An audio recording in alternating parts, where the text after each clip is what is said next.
مزرعتك في بيتك. إعداد وتقديم أسماء أحمد.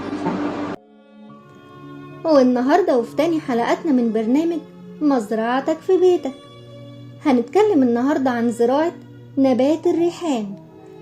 الريحان من النباتات العطرية اللي بترجع أصولها للهند، واللي بيحتوي على العديد من الفيتامينات والمعادن، ده غير إنه مضاد للأكسدة. الريحان من الأعشاب المفيدة جدا للجهاز العصبي، اللي بيعمل على تهدئة الأعصاب وتخفيف التوتر والقلق والاكتئاب، ده غير إنه بيحسن الهضم وبيخفف الأعراض الخاصة بالجهاز التنفسي زي السعال واحتقان الأنف. كمان شرب أوراق الريحان مفيد جدا للقولون العصبي، وكمان بيساعد على إذابة حصوات الكلى وبيخفف من حدة الألم.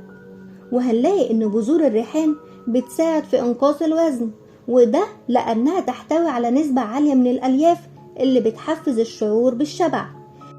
ودلوقتي هنتكلم عن أفضل ميعاد لزراعة الريحان، وده بيكون قبل موسم الصقيع ب4 أو 6 أسابيع، يعني تقريبا في نص فصل الربيع. ودلوقتي هنتكلم عن إزاي بيتم زراعة الريحان.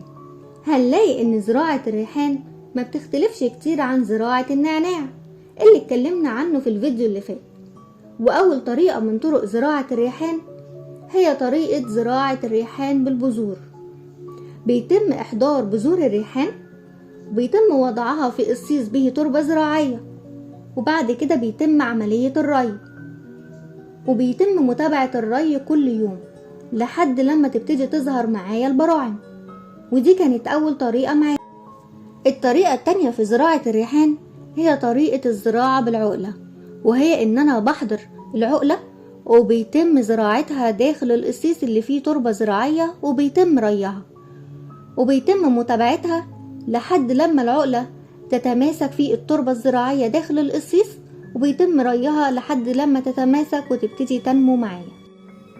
وبكده تكون خلصت حلقتنا النهاردة من برنامج مزرعتك في بيتك، اللي اتكلمنا فيها عن زراعة نبات الريحان. أتمنى تكونوا استفدتوا بالحلقة، واستنوني في حلقات كتيرة جاية من برنامج مزرعتك في بيتك. مستنية اقتراحاتكم لو محتاجين أي نبات معين نتكلم عنه في الحلقات اللي جاية. ودمتم طيبين.